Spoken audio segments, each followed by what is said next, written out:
अस्सलाम वालेकुम प्यारे दोस्तों। अल्लाह ताला ने इंसान को अपनी इबादत के लिए पैदा किया, मगर इंसान दुनिया की रंग रलियों में इस कदर खो चुका है कि वह दुनिया में आने का मकसद भी भूल गया है। इंसान को 70 बार कब्र याद करती है, मगर इंसान कब्र को एक बार भी याद नहीं करता। कब्र कहती है, मेरे अंदर आने से पहले तैयारी करके आना, मैं सांप बिच्छू का घर हूँ, मेरे अंदर अंधेरा है और तुम अमाल की रोशनी लेकर आना। दोस्तों, जिल जहाजा का महीना था। 120 हाजी खाना काबा जा रहे थे। जहाज 3000 फीट की बुलंदी पर प्रवास कर रहा था। बिजनेस क्लास के लोगों से एयर होस्टेस इंतहा बाआदत तरीके से पेश आ रही थी। लोग एक दूसरे से बातें कर रहे थे। वहाँ इनमें से 30 साल का अब्दुल्ला भी था, जो किसी काम की वजह से सऊदी अरब जा रहा था। एयर होस्टेस ने जहाज की तमाम लाइट को बंद कर दिया। इतने में जहाज को एक जबरदस्त झटका लगा। जहाज की तमाम लाइट जल उठी। इमरजेंसी सायरन की आवाज से जहाज गूंज उठा। तमाम लोग परेशान होकर एक दूसरे को देखने लगे। ये झटका किसकी वजह से आया? सब लोग एयर होस्टेस से पूछने लगे, आखिरकार क्या हुआ, हमें कुछ बताइए।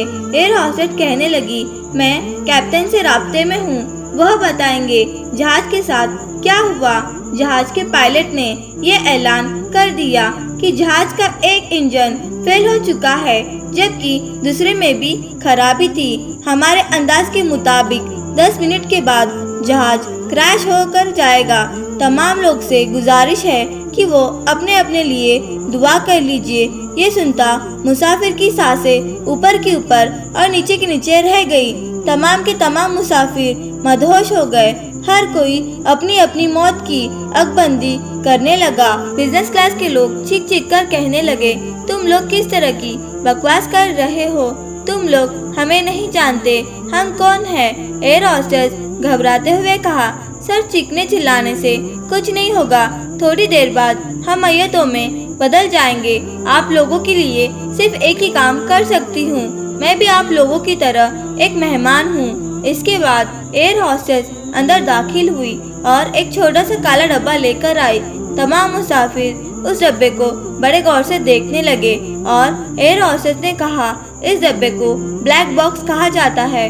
ये खास किस्म का डब्बा होता है, किसी भी चीज पर इसका असर नहीं होता। अगर आप लोग अपने अपने किसी दोस्त या घर वाले और रिश्तेदारों को आपका आखिरी पैगाम पहुंच जाएगा। इसके बाद एयर होस्टेस ने तमाम मुसाफिर को कागज और कलम थमा दिया। तमाम मुसाफिर ने लिखा। उसमें से एक मुसाफिर ने लिखा, मेरी बेटी, मुझे माफ कर देना, मैं सारी उम्र तुम्हें दुनिया की तालीम देता रहा, जबकि तुम्हें कुरान और दिन की तालीम नहीं दी। इस नौजवान का नाम अब्दुल्ला था। वो फूट फूट कर रोने लगा। उसके हाथ कांप रहे थे।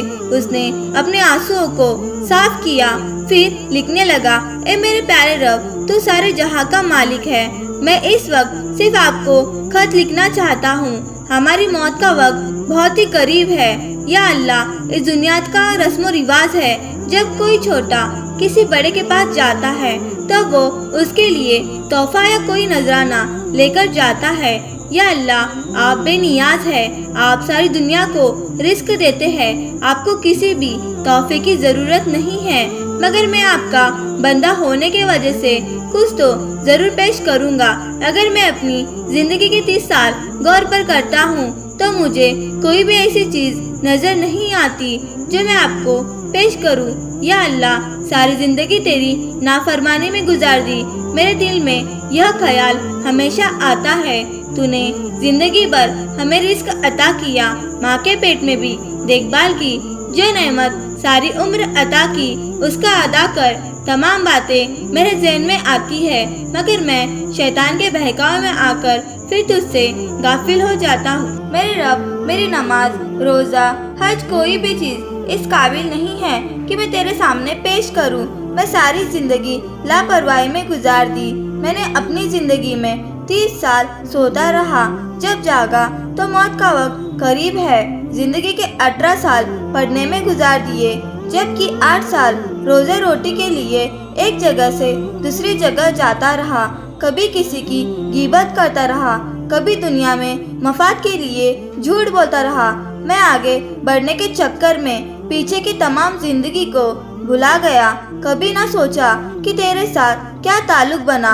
सारी उम्र 5 वक्त की नमाज ना अदा की, तेरे हुक्म के आगे हार ना मानी। या अल्लाह, तू ही मुझे जहन्नम की आग से बचा ले। जो लम्हा तेरे जिक्र में गुजारना चाहिए था वो टीवी ड्रामा और फिल्मों में गुजार दिए। जो तेरे याद में गुजारना चाहिए था वो सारी रात सोशल मीडिया को देखते हुए गुजार दिए। जो वक्त मुझे कुरान मस्जिद में गुजारना चाहिए था वो मैंने मोबाइल पर गेमिंग खेलते हुए गुजार दिए। या अल्लाह, सारी दुनिया तेरी इबादत करती है, उनके लबों से तेरा ही नाम जाहिर होता है, मगर मैं किस तरह बदनसीब हूँ जो तेरी हदों को क्रॉस करता रहा। मुझे इस बात का यकीन है कि जहाज पर जो भी आफत आई वो मेरी वजह से होगी, क्योंकि मेरे गुनाह सारी दुनिया के गुनाहों से ज़्यादा है। या अल्लाह, मेरे पास सिवाय तेरी नियामत के कुछ भी नहीं है। मेरा दामन तेरी इबादत से खाली है। मैंने तेरे साथ शिर्क किया। मैंने अपने रुतबे और दौलत को तुझसे ऊपर रखा। मैंने हमेशा तेरा नाम लिया मगर मोहब्बत किसी और से की। मैंने जब भी नमाज पढ़ी तो मेरा जहन दुनिया के ख्यालों में गुम हो जाता। नमाज तेरी मगर ख्यालत किसी और के की। मैंने हमेशा दुनिया के लोगों को जो भूख से मर रहे थे, जिसको अनाज का दाना भी नहीं दिया, पर अफसोस कि मैं उनके काम ना आ सका। मैंने लोगों से रिवायत भी ली, लोगों को नाजायज काम भी करवाए। जिस मकसद के लिए तूने मुझे भेजा था मैंने वो काम ना किए। हमेशा अपने आप से झूठ बोलता रहा। जब भी अजान की आवाज़ हुई तो मैंने अपना ध्यान किसी और तरफ कर लेता। ए अल्लाह, आज मेरे पास कुछ भी नहीं है। आज मेरी झोली खाली है। मेरी झोली में सिवाय बुराई के अलावा कुछ भी नहीं है। मैंने हमेशा तेरे अलावा लोगों से दोस्ती की। मैंने उन लोगों से दोस्ती की जो मेरे बुरे वक्त में मुझे छोड़ गए। ये अल्लाह है मेरे मालिक, मैं कमज़ोर हूँ। तू कमज़ोर लोगों को माफ़ करना तेरी शान है। तू गुनहगारों को माफ़ कर देता है। ए अल्लाह, मैं जुल्म का इकरार करता हूँ। तेरी नेमत से बढ़कर कोई चीज़ नहीं है। ए अल्लाह, मेरी ज़िंदगी का आखिरी मिनट बाकी बचा है। बेबस और लाचार हूँ। तूने अपने रहमत के सदक़े में मुझे बख्श दे। मेरी बेगम में चलता हूँ। मेरे बच्चों का ख्याल रखना, इन्हें अच्छा और नेक बंदा बनाना। इसके बाद एक धमाका हुआ, जहाज क्रैश कर गया।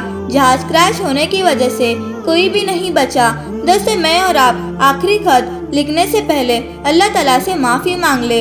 और आज हमारे पास वक्त भी है, ज़िंदगी भी है। अल्लाह ताला ने तंदुरुस्ती और नेमत से नवाजा है, लिहाजा हमें चाहिए कि हम अल्लाह के बन जाए। अगर हम अल्लाह के बन गए तो हमारी दुनिया और आखिरत से संवर जाएंगे। दोस्तों, अगर आपको आज की ये वीडियो अच्छी लगे तो एक लाइक और कमेंट जरूर करें। तो हम मिलते हैं एक नए वीडियो के साथ। तब तक के लिए अल्लाह हाफिज़।